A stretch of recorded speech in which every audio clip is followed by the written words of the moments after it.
एक बालक 5 वर्ष की अवस्था है। श्रीमद् भागवत महापुराण। महाराज मनु शतरूपा का आपने महिमा सुनी। उनके 2 पुत्र थे, उत्तानपाद, प्रिव्रत। उत्तानपाद छोटे, प्रिव्रत बड़े थे। उत्तानपाद महाराज के 2 पत्नियां थी, सुनीति और सुरुचि। छोटी वाली पत्नी बहुत सुंदर, तो राजा की बहुत प्रिय थी। उत्तानपाद राजा की बड़ी प्रिय रानी थी सुरुचि, और जो सुनीति थी वो बड़ी रानी थी और बहुत धर्मज्ञ थी। सुरुचि मानो नाम का पूरा प्रभाव स्वभाव पे पड़ गया। अपनी रुचि के अनुसार हो तो ठीक है, रुचि के प्रतिकूल हो तो बर्दाश्त नहीं, ऐसी छोटी रानी। और सुनीति वो रुचि के अनुसार नहीं, वो नीति के अनुसार चलती थी। हमारी रुचि क्या है? अभी अच्छी रुचि है, फिर गलत रुचि हो सकती है, लेकिन शास्त्र क्या कहता है, गुरुवाणी क्या कहती है, हमको उसके अनुसार, सुनीति, गुरु के वचन के अनुसार, नीति के अनुसार चलना। जो सुनीति से चलता है उसके ध्रुव प्रकट होते हैं। वैसे सुनीति से चलने वाले अरबों में कोई एक होंगे, और रुचि से चलने वाले, सुरुचि से चलने वाले सब हैं। और राजा को रुचि प्रिय थी, सुरुचि। उत्तानपाद हम सब हैं, पैदा ऐसे हुए हैं। 2 हैं, अंदर आओ। सुमति कुमति सब के उर राही। सुमति सुनीति, और जब रुचि के अनुसार चला जाता है तो कुमति बढ़ जाती है, और कुमति अमंगल कारणी होती है, और सुमति संपत्ति और सुख प्रदान करने वाली होती है। सुमति सुनीति, कुमति सुरुचि। अपनी रुचि के अनुसार चलना। अपनी रुचि के अनुसार थोड़ी चला जाता है, शास्त्र और गुरु की वाणी के अनुसार चला जाता है। यद्यपि राजा को सुनीति जैसी महामहिम रानी प्राप्त थी, पर वो प्यार करते थे सुरुचि को। राजा कौन है? ये जीव। ये जीव रुचि के अनुकूल चलता है। जैसी मन बुद्धि रुचि दे रहे हैं उसी की सलाह में भटकता चला जाता है। और जो सुनीति बुद्धि होती है वो भटकने नहीं देती। नहीं, ये गलत है, नहीं होगा, ये शास्त्र विरुद्ध है, ये धर्म विरुद्ध है। राजा को सुरुचि अधिक प्रिय थी। सुनीति जी के पुत्र हुए ध्रुव जी, पर सुनीति को राजा प्यार वैसा नहीं करते थे। एक दिन राजा उत्तानपाद सुरुचि के पुत्र उत्तम को गोद में बैठा कर प्यार कर रहे थे। अगर उत्तम न माने तो रुचि रही नहीं जाएगी। अपनी रुचि को श्रेष्ठ मानने के कारण ही, मान्यता देने के कारण ही दुर्गति होती है। वो उत्तम को दुलार कर रहे थे, तो ध्रुव जी राजा के समीप गए, महाराज उत्तानपाद के, और ऐसे 5 वर्ष के बालक थे, ऐसे हाथ उठाया कि पिताश्री हमको भी गोद में ले लें। अब ये सुरुचि के खिलाफ हुई ना, कि जहां मेरा पुत्र वहां सौत का पुत्र कैसे। घमंड में भरी हुई सुरुचि ने देखा कि ये प्रयत्न कर रहा है पिता की गोद में बैठने के लिए। डाह भरे शब्दों से हाथ पकड़ा, इसे झिटिक दे, तू इस सिंहासन पर बैठने का अधिकारी है। हाँ, माना तू महाराज का बेटा है तो क्या हुआ, लेकिन मेरी कोख से तो नहीं पैदा हुआ ना, सौत की कोख से पैदा हुआ है। तो अभी नादान है, तुझे पता नहीं कि सिंहासन पर बैठने के लिए मेरी कोख से पैदा हुए पुत्र का ही अधिकार होगा। ये दुर्लभ इच्छा तेरी पूर्ति होने वाली कभी नहीं। और झिटिक दिया ध्रुव को। एक बात सुरुचि के मुख से बहुत अच्छी निकल गई। तपसा आराध्य पुरुषम तस्यैवानुग्रहेण में गर्भे त्वं साधयात्मानं यदि इच्छसि नृपासनम। भगवान जब कृपा करते हैं तो प्रतिकूलता मिलती है, और प्रतिकूलता भगवान की तरफ बढ़वाती। विपत्ति, दुख, अपमान, प्रतिकूलता, ये भाग्यवान को जब मिलती है तो भगवान की तरफ बढ़ते हैं, और अभागी को जब मिलती है तो इसी में डूब जाता है। ऐसे अपमानित करना छोटे बालक है, तू पिता की गोद में बैठने का अधिकारी नहीं, क्योंकि तू दूसरी माता के गर्भ से, माना तू राजा का पुत्र है, लेकिन मेरी कोख से जन्मे तब तू अधिकार प्राप्त करेगा। तपसाराध्यम पुरुषम तस्यैवानुग्रहेण में, जा परम पुरुष भगवान की आराधना कर और उनकी कृपा मना, और फिर मेरे गर्भ से जन्म ले, तब इस सिंहासन पर गोद पे बैठने का अधिकारी होगा। ध्रुव जी को बहुत बुरा लगा मां का व्यवहार। अंदर अब बालक है, कुछ कह नहीं सकते, रो दिया, और बहुत ही हृदय में कष्ट हुआ कि ऐसा कैसे, मेरे भी पिता हैं, मेरी भी मां तो इनकी रानी है। ऐसा कटुवचन महाराज भी सुन रहे हैं, कुछ बोल नहीं रहे। और सुरुचि तो कड़वा बोलकर झिटक ही दिया। महाराज की मुख की तरफ देखा ध्रुव जी ने, एक शब्द नहीं। तो रोते हुए अपनी माता के पास गए। ये देखो सुनीति शिशक शिशक कर रोकर मां से लिपट गए। मां ने गोद में उठा लिया। क्या हुआ बेटा? तो जदासी थी, वो बोली कि ऐसी ऐसी घटना घटी, सुरुचि जी ने ऐसा ऐसा बर्ताव किया। महाराज कुछ बोले नहीं, बहुत धीरज टूट गया सुनीति जी का। देखो, विपत्ति भगवान की प्राप्ति कराने वाली है। वो बहुत से सूक्ष्म में, क्योंकि महाराज बात भी नहीं करते थे, और कम से कम बेटे को दुलार कर लेते। बेटे का अपमान तो रुदन को बहुत रोका कि अगर हम रुदन करने लगी तो मेरा बेटा तो धैर्य ही टूट जाएगा। आंसुओं को अंदर ही रोक करके कहा, बेटा पहली बात तो यह है कि जो तुम्हारा अमंगल करे उनका कभी अमंगल नहीं सोचना चाहिए। ये सुनीति, ये नीति है। जो तुम्हारा अमंगल करे उनके लिए भी अमंगल नहीं सोचना। धन्य है मां जो ऐसा उपदेश कर रहे। बेटा, जो दूसरों को दुख देता है उसको अंततो गत्वा दुख भोगना पड़ता है। ये सुनीति। तुम उसके दुख की कामना मत करो, वो खुद भोग लेगा। उमा क्षमा सापोते भारी, अपने कर्म जायबकारी। अपकार, अवहेलना, दुख, प्रतिकूलता, निंदा, अपमान करने वाले के लिए तुम कुछ मत सोचो, उसका कर्म ही उसको नष्ट कर देगा, तुम क्षमा कर दो। और जो तुम्हारी माता सुरुचि ने कहा ना, बहुत सुंदर लगा मुझे।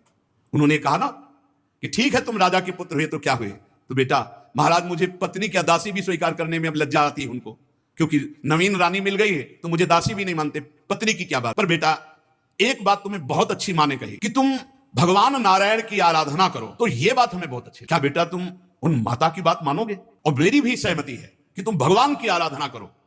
और देखो भगवान की आराधना करने से तुम्हारे परदादा ब्रह्मा जी को परमेष्ठी पद प्राप्त हुआ, तो मुझे लगता है कि तुम चाहो तो ऐसा पद प्राप्त हो सकता है जिसे ब्रह्मा भी नमस्कार करे, ऐसा पद। इसीलिए माता और पिता सबसे बड़े गुरु माने गए हैं।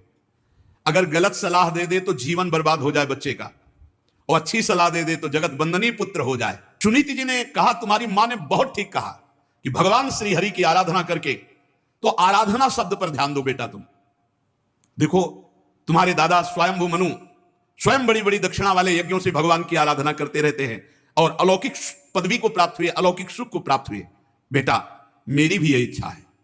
ओह धन्य है माता सुनीति को। मेरी भी यही इच्छा है कि तू भक्त वत्सल भगवान की आराधना कर और जन्म मृत्यु चक्र से छुड़ाने वाले जनार्दन भगवान श्री हरि का साक्षात दर्शन प्राप्त कर, उन्हीं के मार्ग का अनुसरण कर। बेटा जब तू पवित्र हृदय से भगवान का भजन करके पुकारेगा तो बहुत जल्दी भगवान तुझे दर्शन दे देंगे, और भगवान का मिलना परम मंगल। बेटा कमलदल लोचन भगवान श्री हरि को छोड़कर कोई तुझे दुख रहित कर सके ऐसा मुझे नहीं दिखाई देता। इसीलिए बड़े बड़े ऋषि मुनि महात्मा जन ब्रह्मा आदि जिनकी वंदना करते रहते हैं, उन्हीं भगवान को तू रिझा ले। लक्ष्मी जी दीपक की भांति कमल लेकर जिनकी खोज करती रहती, उन्हीं भगवान को तू रिझा ले। मेरी भी यही इच्छा है। माता के जब वचन सुने तो रोना बंद कर दिया और विचार किया कि जब मां की भी यही अनुमति है तो मुझे बुरा नहीं मानना चाहिए भी माता के वचन को, और अब मैं भगवान की आराधना करूंगा। साष्टांग दंडवत हुए मां के चरणों में, कहा मां अब मैं तभी आपके सामने आऊंगा जब भगवान का दर्शन पालूंगा। प्रणाम किया। 5 वर्ष के बालक ध्रुव जी और भगवान की प्राप्ति के लिए राज्य से निकल पड़े। जब कोई भगवान की प्राप्ति के लिए चलता है तो गुरु की अत्यंत आवश्यकता होती है। बिना गुरु की भगवत प्राप्ति असंभव, असंभव। चाहे शिव बिरंच सम होई, गुरु बिनु भव निधि तरह न कोई। बिना गुरु के। परम गुरु देवर्षि नारद जी उसी समय आ गए। नारदस तदुपाकर्ण्य ज्ञात्वा तस्य चिकीर्षितम स्पृष्ट्वा मूर्धन्य पाणिना प्राह विस्मितः। ध्रुव जी को ऐसे दुलार कर ले, कहा जा रहे हो राजकुमार, कहा जा रहे हो? देवर्षि नारद। ध्रुव जी एकदम सावधान। नारद जी देख रहे कैसा स्वभाव इस बालक का दृढ़ है, मतलब एक नेत्रों से तेज प्रकट हो रहा है ध्रुव के। तुम नन्हे से बच्चे हो, सौतेली मां के कटु वचन से तुम्हारा हृदय दुखी हुआ। बेटा तू तो अभी बच्चा है, तपस्या क्या जाने, भजन क्या जाने, खेल कूद में मस्त रहे, ये बात तेरे बस की नहीं। अच्छा रही मान अपमान की बात, तो 5 वर्ष के बालक, तेरे को क्या मान अपमान, बच्चे को क्या मान अपमान, फिर कोई और थोड़ी था, तेरे माता पिता ही तो थे। देखो तुम्हारा यह ज्ञान है जो तुम बुरा मान रहे हो, लौट जाओ अपने घर, जाओ खेलो कूदो, तुम्हारी तपस्या या भजन करने की अवस्था नहीं। जीव को अपने कर्मानुसार भोगना पड़ता है, सुख दुख मान अपमान लाभ हानि, संतुष्ट रहो। ऐसा मत विचार करो कि कोई अपमान किया। अच्छा तू माता के उपदेश से योग साधना के द्वारा भगवान की प्राप्ति करने चला है। अरे तुम्हारे जैसे बालकों के लिए ये बहुत कठिन है, ये तो बड़े बड़ों के लिए कठिन। तुम तो अभी बालक हो। बड़े बड़े योगी जन अनेक जन्म जन्मांतर साधना करते रहते हैं, बड़ी बड़ी कठोर तपस्याएं करते रहते हैं, पर भगवान के मार्ग का ही पता नहीं पाते। भगवान की प्राप्ति तो जाने दो। इसलिए हट छोड़ो, घर वापस जाओ। जब बड़े हो जाना तब फिर साधना के लिए प्रयत्न करना। देखो जब कोई भगवत मार्ग में, सही मार्ग में चलता है तो उसकी परीक्षा होती है, प्रलोभन और भय, ये 2 परीक्षाएं होती हैं। भय दिखाया जा रहा है देवर्षि नारद जी ने। दुखी नहीं होना चाहिए, वापस लौटो, जाओ खेलो कूदो, आनंद लो। ध्रुव जी ने कहा पहले तो हमारा प्रणाम स्वीकार करें, और दूसरी बात यह है कि आपको पता होना चाहिए कि मैं कौन हूं। मैं क्षत्रिय स्वभाव का राजकुमार हूं, मेरे में विनय का अभाव है। एक बार जो ठान लिया उसे कोई तोड़ नहीं सकता। ये बात पकड़ो। उपासक की जिद ऐसी होनी चाहिए कि अब अगर हम भगवान के मार्ग में चल दिए तो गर्दन कटा सकते हैं, प्राण हमारे चले जाए, लेकिन कुमार्ग में नहीं चल सकते, मनोरंजन नहीं कर सकते। देखो देवर्षि नारद जी समझाए, उत्तर क्या दे रहे ध्रुव जी। सुरुचि माता ने कटुवचन रूपी बाणों से मेरे हृदय को विदीर्ण कर लिया। हे देवऋषि, आपके उपदेश वहां तक नहीं पहुंच पा रहे। ब्राह्मण, मैं आपके सामने नियम लेता हूं, मैं उस पद पर अधिकार करूंगा जो मेरे बाप बाबा को भी नहीं प्राप्त हुआ। बाप उत्तानपाद, बाबा स्वयंभू मनु, परमेष्ठी पद भी जिसे नमस्कार करता है वो ध्रुपद है, आज भी विराजमान है।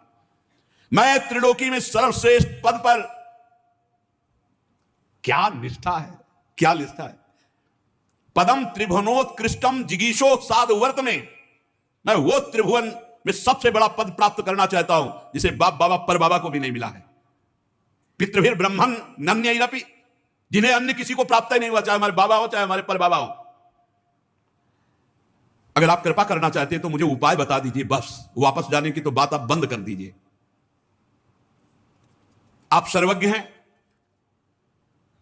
मुझे वो उपाय बताइए जिससे वो पद प्राप्त होगा। ध्रुव जी की बात सुनकर नारद जी बहुत मुस्कुराए, देखा चेला पक्का है। नारद जी ने कहा, बेटा तेरी माता सुनीति ने जो तुझे बताया वो तेरे लिए परम कल्याण का मार्ग है। बहुत सुंदर, बहुत सुंदर। भगवान श्री कृष्ण ही, भगवान श्री हरि ही वो उपाय है जिससे परम पद प्राप्त होता है। तू चित्त लगाकर उन्हीं का नाम जप कर, भजन कर। जिस पुरुष को धर्म अर्थ काम मोक्ष कुछ भी चाहिए, उसे एकमात्र भगवान के नाम जप। ध्यान दो, भगवान का विश्वास नहीं लोगों को हो रहा है, ये माया का नाम पकड़ लो, सब प्राप्त हो जाएगा। बेटा तेरा कल्याण हो। अब तू यमुना जी के तटवर्ती परम पवित्र मधुवन मथुरापुरी को जा। आदेश किया। यहां देखो, मधुवन से भी श्रेष्ठ वृंदावन, माथुरपुर में, माथुर मंडल में सबसे श्रेष्ठ ब्रज 84 कोस, उसमें भी गोष्ठ वृंदावन, गोपी वृंदावन, फिर नवनिवृत्त निकुंज वृंदावन। श्री हरि का नित्य निवास मथुरा में है, इसलिए तू मधुवन को जा। मथुरा नित्य कृष्ण को वास, निस दिन श्याम न छाड़त पास, तात सकल लीला कही। वहां श्री हरि नित्य विराजमान रहते हैं। पुण्यम मधुवनम यत्र सानिध्यम नित्यदा हरे, बड़ा पुण्यमय क्षेत्र है मथुरापुरी, यहां नित्य भगवान श्याम सुंदर विराजमान रहते हैं। और परम पावन श्री यमुना जी, कालिंदी जी, उनमें तीनों समय स्नान करना। स्नात्वानुशवनम तस्मिन कालिंद्याः सलिले शिवे कृत्वोचितानि निवसन्नात्मनः कल्पिताशनः। 3 टाइम यमुना जी का स्नान करना और स्थिर होकर बिना हिले डुले शरीर को ऐसे रेचक किया जाता है, ऐसे पूरक किया जाता है, ऐसे कुंभक किया जाता है। प्राणायाम सिखाया, प्राणों को वश में करना। भूख प्यास पर विजय प्राणों को वश में करने से हो जाती है। और निरंतर प्रसन्न रहते हुए भगवान का नाम जप करते हुए उनका ध्यान करना। बेटा परम गुरु श्री भगवान का ऐसे ध्यान करना कि भगवान के बड़े बड़े सुंदर कमल जैसे नेत्र, बड़ा सुंदर प्रसन्न मुद्रा में मुख, और ऐसा देखो कि वो बस प्रसन्न होकर तुमको वरदान देना ही चाहते हैं। भगवान की बड़ी सुंदर नासिका, बड़े सुंदर भौं, बड़े सुंदर कपोल, वो देवताओं को भी मोहित करने वाले तरुण अवस्था, किशोर अवस्था, अंग बड़े सुडौल, लाल लाल ओंठ, रत्नारे नेत्र, प्रणत जनों का आश्रय देने वाली सुंदर भुजाएं, वक्षास्थल में श्री कौस्तुभ मणि, श्री वत्स का चिन्ह, सजल जलधर के समान श्याम वर्ण, गले में सुंदर बनमाला। भगवान मुस्कुरा करके वरदान देना ही चाहते ऐसे सुंदर रूप में। जिस समय तुम्हारा मन भगवान के इस रूप में लग जाए तो मैं तुम्हें मंत्र बता रहा हूं। इस मंत्र का जिस नियम से मैं बता रहा हूं, जब करोगे तो 7 दिन में सिद्धों के दर्शन हो जाएंगे। 7 दिन में। जपयश्च परमो गुहा श्रूयताम में नृपात्मज यम सप्तरात्रम प्रपठन पुमान पश्यति खेचरान। जो आकाश में सिद्ध विचरण करते हैं, 7 दिन इस मंत्र के जप से, जैसी मैं पद्धति बता रहा हूं, सिद्धों के दर्शन हो जाएंगे। सिद्धों के दर्शन होने का मतलब है भगवान की दर्शन की सामर्थ्य आना। पहले सिद्ध संतों के दर्शन होते हैं। भगवान के दर्शन के पहले सिद्ध संतों के, भगवत प्राप्त संतों के दर्शन होते हैं। ये जो मंत्र है इसका गुप्त रूप से गुरुजन प्रदान करते हैं। शास्त्रों के मंत्रों का कभी कीर्तन या उच्चारण नहीं करना चाहिए। ये अंदर ही अंदर उपांशु या मानसिक जपे जाते हैं। जो ऐसा शास्त्र मर्यादा विरुद्ध कीर्तन आदि करते हैं उनके सुकृत नष्ट हो जाते हैं। शास्त्रीय विधान है। देवर्षि नारद जी ने 12 मंत्र का उपदेश किया। प्रभु का कैसे पूजन करना है, भाव के द्वारा देवर्षि नारद जी ने बताया। और कहा मौन का आश्रय लेना और आहार पर संयम करना, ये दो बातें साधु के लिए या भगवत प्राप्ति करने वाले वैष्णव के लिए बहुत आवश्यक है, बहुत आवश्यक है। वाणी में शासन रखो, मौन का आश्रय लो, कम बोलो, भगवत शब्द बोलो, हितकर बोलो, सत्य बोलो, नहीं तो मौन रहो, और आहार पर संयम कर लो। आहार पर, ये बहुत बढ़िया बात है। ये दो चीजें जीवन में सदैव रही हैं, क्योंकि गंगा किनारे किसी से बात करना नहीं और भोजन की व्यवस्था ही नहीं। जब कभी कभी थोड़ा गुड़ मिल जाता, कभी जैसे गंगा किनारे रहे, वो खेती जो करते हैं, बारी लगाते हैं, वो कभी एक परेठा दो परेठा दे दिए गंगा जल के साथ, बहुत आनंद में।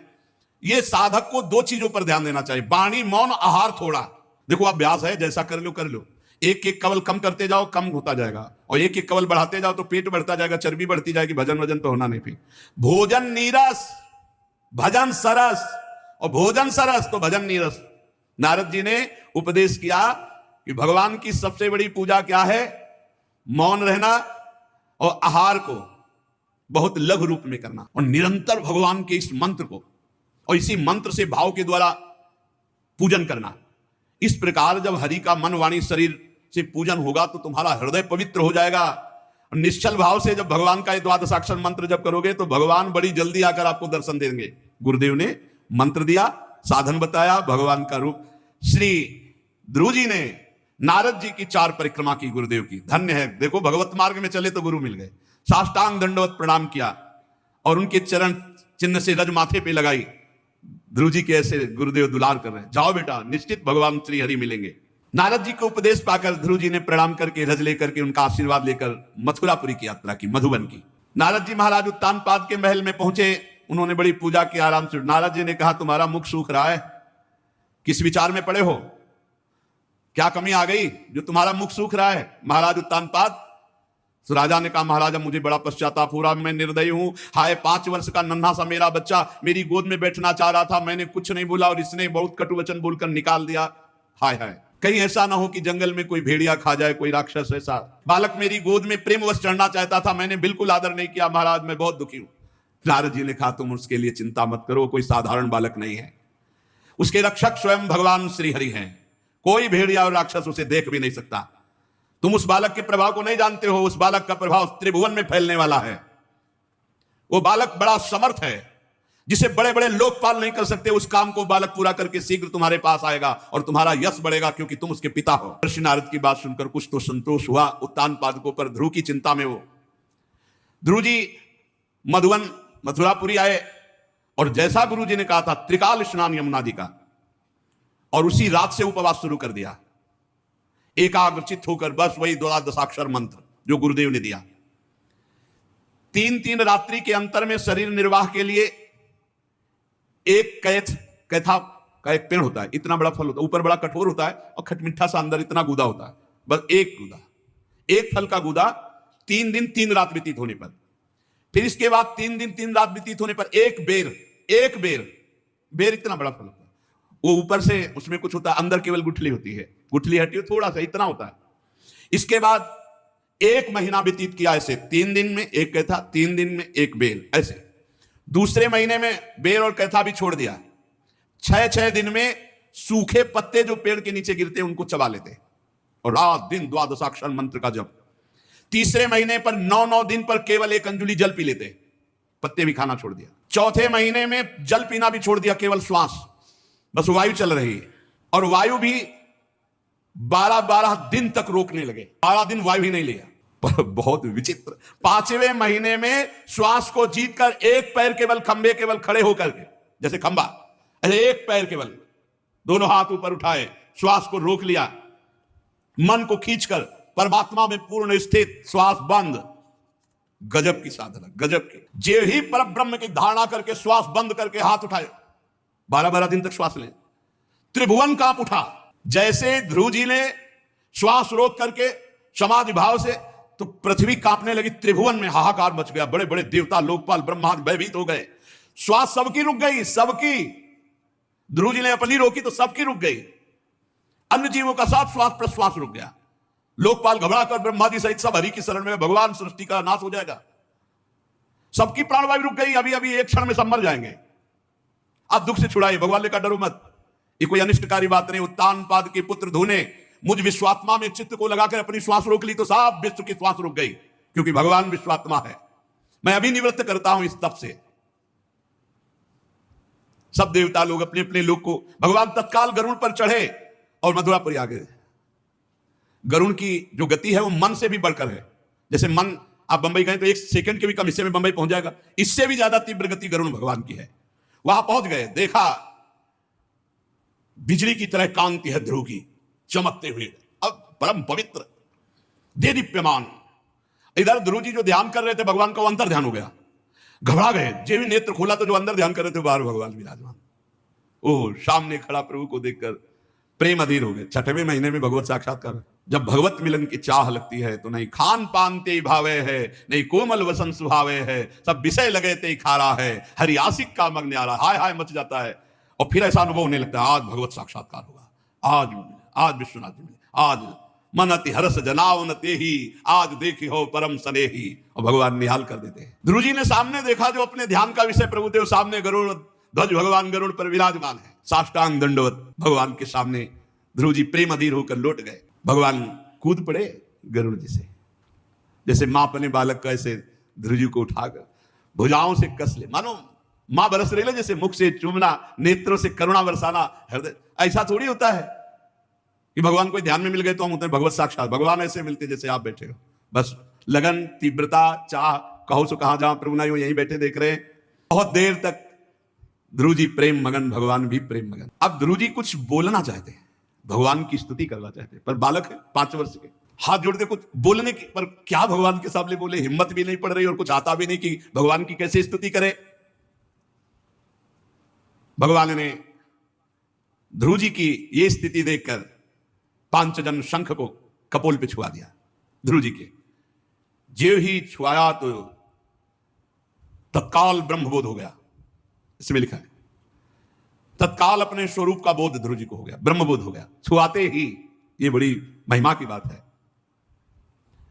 दैवीं परिज्ञात परमात्मा निर्णय, आत्मबोध हो गया। मम दर्शन फल परम अनुपा, जीव पावलिज सहज, ब्रह्म के स्वरूप का बोध हो गया और दिव्य वेद ध्रुव जी के मुख से निकलने लगे। ध्रुव जी ने भगवान की बड़ी दिव्य स्तुति की। तो आगे आनंद लेते हैं, इस चर्चा आगे। श्री राधा वल्लभ लाल की।